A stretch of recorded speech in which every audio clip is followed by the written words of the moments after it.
Hello and welcome to another edition of Give It a Shot Spotlight. Today I am reviewing something that I've known since I was a small child. This is McGee and Me. It was a series of videos that they showed at Sunday school and things like that. I was exposed to this a lot. In fact, my church back home still has this on VHS. And I was recently at a thrift store and I found these McGee and Me DVDs. And it's not just McGee and Me, it is McGee and Me Recharged, which is supposed to give you the idea that they improved this since the they were released on VHS in 1989 and whenever. To tell you the truth, I don't remember a lot about this stuff growing up, but there are a couple of things that did ring a bell with this. So, like I said, I stumbled upon this not too long ago, and apparently this is all of them. This is every episode, so I've got all 12 episodes. Yay! And I was really struggling on which one I should watch because, like I say, I don't remember most, if any, of this stuff, except maybe in volume, 3? They have Take Me Out to the Ball Game, which is the only one that I remember. McGee and Me, it was all about baseball, and I just remember that there was a star player on the team, and they had to, if the team that if they won, they were going to the Little League World Series, which I know that's not how this shit works, but hey. And the kid struck out. He was like the last out, and like he struck out, and it was ugly, if I remember it right. So, yeah, if I remember to do that, I'll show that here. The pitcher holds the ball, and now he lets it go! And now the air is shattered by the force of Thurman's blow! What exactly is McGee and Me? McGee and Me is a series of videos that provide morality lessons for small children using a young boy who's a bit inventive. He has all these weird inventions in his room. A lot of, I think they're called, if I remember right, Gutenberg devices? Rube Goldberg, that's it. Rube Goldberg devices. And to do things in his room. And he's also a bit of an artist. And he creates a character named McGee who comes alive. Now the thing that sticks out about this is McGee interacts with the kid. I don't remember the kid's name. But they have conversations and McGee does dumb things. And there's also animated sections in this series. But they, have life lessons. And there's always something based on some Bible passage. This one happened to be the story of the Good Samaritan. So you get to see an animated sequence with McGee as the Samaritan helping out the dude and whatnot. But in the story itself, McGee, the kid, see, I always want to call the kid McGee, and that's not his name. I just don't remember his name. Hi, Nick. But yeah, he's in school, and he has a friend who looks like Radar from MASH when he was a little boy. He gets bullied, and the thing about the bullying in this, they don't mess around when it comes to bullying. This has always been the funny thing to me about Christian media and how they go overboard in areas that you wouldn't expect. Like usually when you see bullying on regular TV, like sitcoms and that, it's somebody just slapping books out of somebody's hands or pushing them around or something like that. Nothing too vicious. Here, this little boy, because this is another thing that I find hilarious. The kid, the bully victim, and the bully don't look they belong in the same grade. Like, I don't know if like, you know, the bully was held back a year or 3, but he definitely doesn't look like it, and the smart kid doesn't look like he's old enough to be in the class. But maybe he's like young Sheldon. I don't know. Regardless, the bully's picking on the little kid. I mean, the first time he bullies him, it's a shakedown, all to get answers for a quiz. And our hero says, why don't you just give him the fake answers? He's not going to know anything. Just give him all the wrong answers. I mean, it's not like he's never flunked a test before. He took that answer seriously, and that got him in more trouble, which led to more bullying. And I thought the answers were halfway decent. Like, what's the capital of Michigan? Motown? Yeah. The state capital of Michigan? Motown. Duh. The Great Plains are next to the airports. That makes total sense. But afterwards, the bully comes out. I think I remember the bully's name. His name is Derek. And Derek, I mean, beats up the kid again. Like, takes a donut and smashes it on his head. Almost like Ric Flair when he gets cut in his early wrestling days. Like, he's got so much color on his face from the raspberry donut. Like, the kid is just beaten down. And it's like, good gravy, man. You made this kid's life worse. And so, Hero Boy decides, you know what, I'm going to stand up for this guy. And so, he challenges him to a skateboard race. I want to settle this thing between you and Philip. All right, you're on. After school at the flagpole. No, not a fight. A race. This Saturday. Skateboard to skateboard. This is the reason why I picked this one. I was going to go with the baseball one, but then I saw this one because it was titled Skate Expectations. And I'm like, alright, this is obviously going to be skateboarding. How bad are they going to botch this? And this is the late 1980s, so I'm not expecting a lot. Skateboarding at that time was sort of in a transition of going through a lot of their park and half pipe stuff and flatland to getting more street oriented. But races were still a thing. McGee gives Hero Boy the idea, hey, you should challenge him to a skateboard race. And so he's like, yeah, that sounds like a great idea. And apparently, it does make sense. McGee normally doesn't give good advice. It's usually stuff that gets our hero in trouble. Way more than it is. But when he challenges Derek to this race, the other kids are like, you done goof, because this boy Derek took 3rd in the Tri-City Nationals, or whatever the stupid thing was. I can beat him. No way. I've seen you skate. Derek won 3rd place last year in the Tri-City Finals. He'll smear you. He has skill, apparently. And I'm like, ooh, 3rd! That's intimidating! It's like, oh my god. And it is that era of skateboards where they are still a lot wider than what they are now. They have the plastic shielding on the sides, which I think is making a comeback from what I understand, for grinding. Which they do grind in this. I was impressed.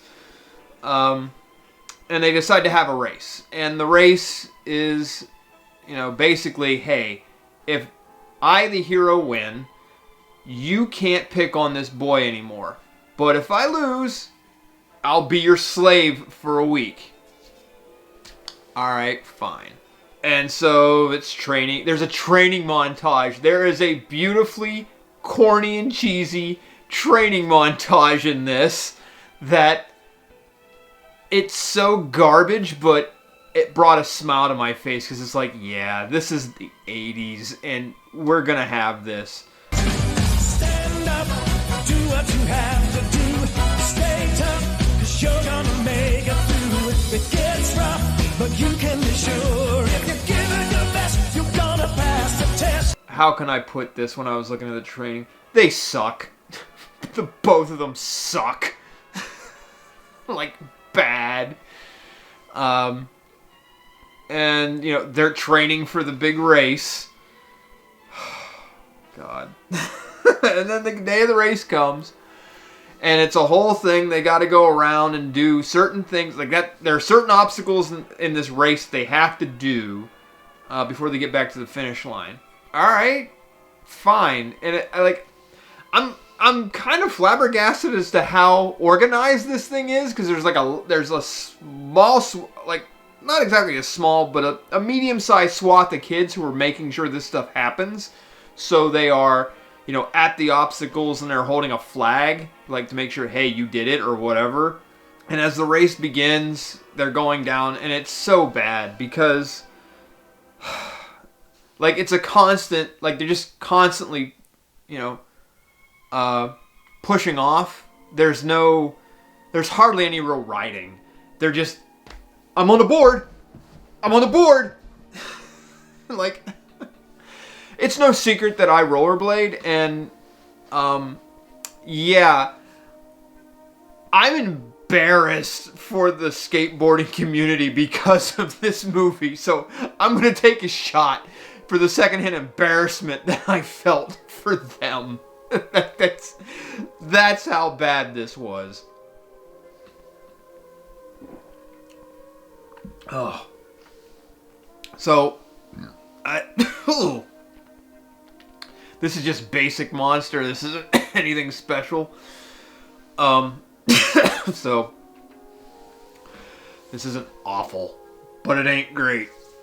So, they're pushing off. They're pushing their boards. God, it is so hideous how bad they are just pushing their boards. And they go through various obstacles. The first obstacle, which this is where I got surprised, they had to board slide a P-rail, which both of them did. Amazingly. Like, I know that shot happened like 50 times because it had to be back to back. And so I wasn't expecting Hero Boy to do it, but it happened. And the next one was a ramp. And nobody's doing anything remarkable here. They're doing very basic grabs off the ramp. Although I will say this, in the training montage, Derek did a kickflip, which I know kickflips were a thing that was becoming big back then. You know, the evolution from flatland. You know, the ollie was invented in the early 1980s by Rodney Mullen, and, you know, tricks started evolving from that. But, you know, he did a kickflip, which was, like, you know, at the time, that's very impressive stuff. But second obstacle is a ramp jump that they do, and then the next thing you know, they have to, you know, slalom through some cones.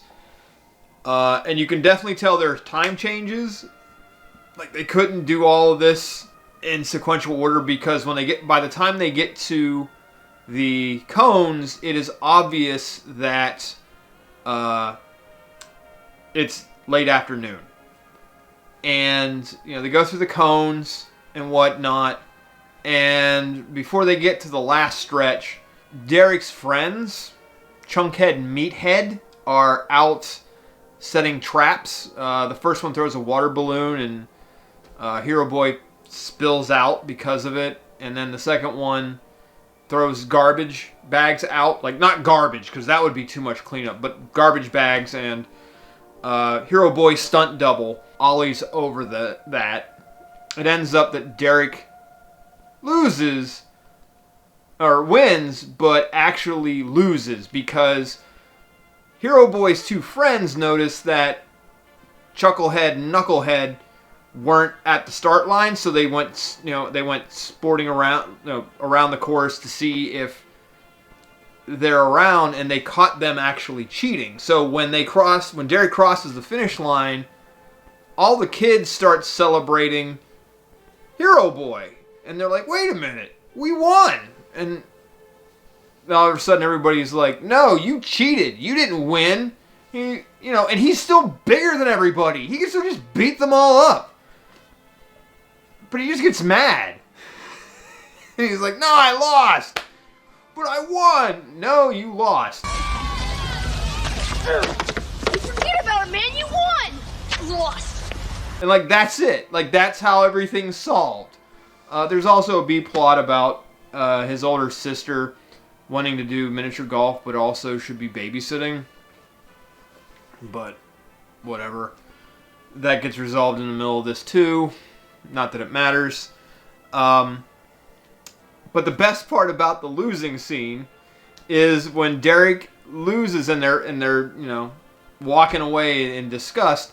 They all have this stance where they're walking, but they've got their hands on their hips, like in just disgust. Like, what are you doing? It is so horribly cringe. It's like, wow, you can't get much more 1989 than this. It is beautiful. Oh, it is a lot to take in. It was a nice nostalgic rush for the most part, because I don't remember this episode at all. The only one I remember two distinctly. Like I said, the baseball one, and then there's another one where this guy who's a decent artist has his own creation, and Hero Boy gets jealous of him, and it's a whole thing. I don't remember anything else of any other episode, but like those are the two that I remember the most. This was delightfully corny, and this is riding on a lot of tropes and a lot of trends of the time. Not just a skateboarding thing. Skateboarding is just going to be a thing of cool forever. I mean, that's just sort of how it is. But the whole concept of McGee, he's an animated thing that's interacting with people, or a person, because I don't think nobody else can see him in any capacity other than Hero Boy. But he's interacting with him, and he's in the environment, but you can tell that it's not as it's cheaply done in comparison to the popular trend of Who Framed Roger Rabbit, because that's what they were going for here. A cartoon interacting with a boy, which is something that people thought was really cool, and so you have this overlay of a character in the environment, and for the most part they try to keep the budget low, and McGee usually is interacting on a still image, so you can't see things moving. That way it's a lot easier to handle. Now there are other parts where it is an environment where things are moving, but those shots are super rare. So technically it's okay for the budget that they had.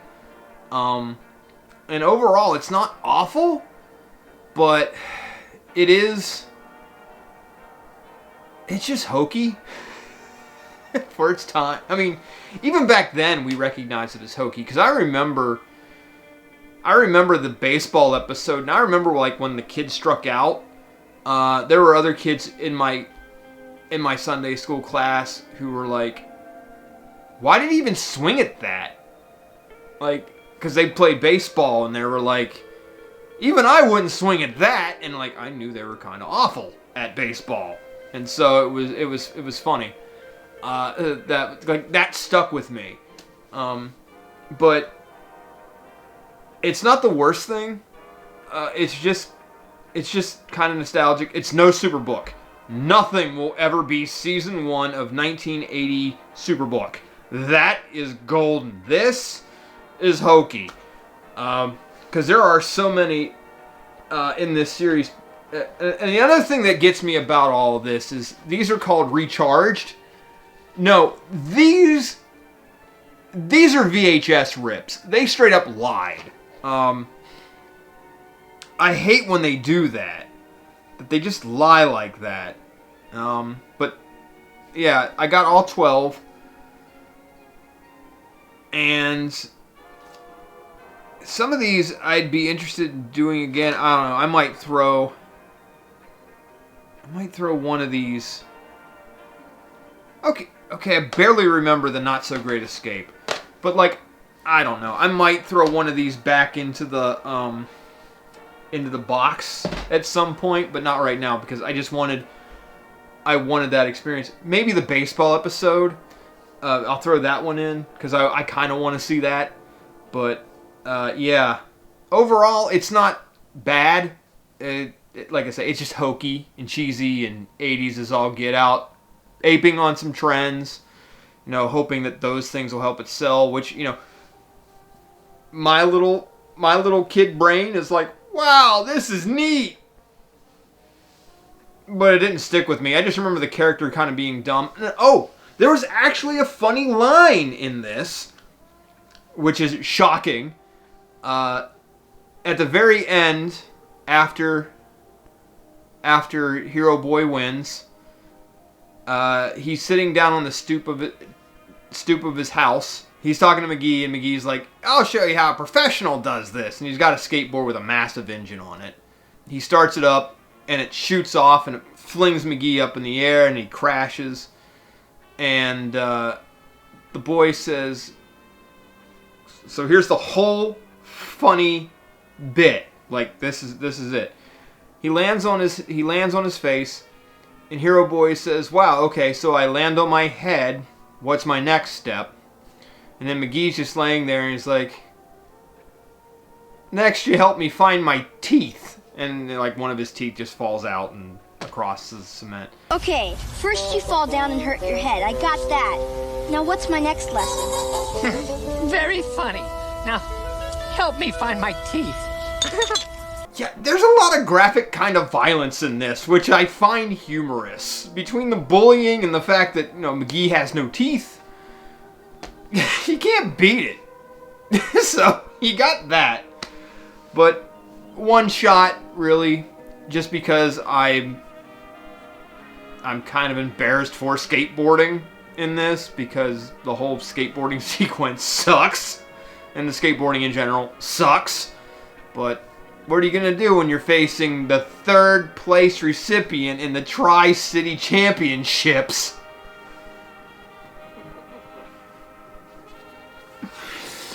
Whatever.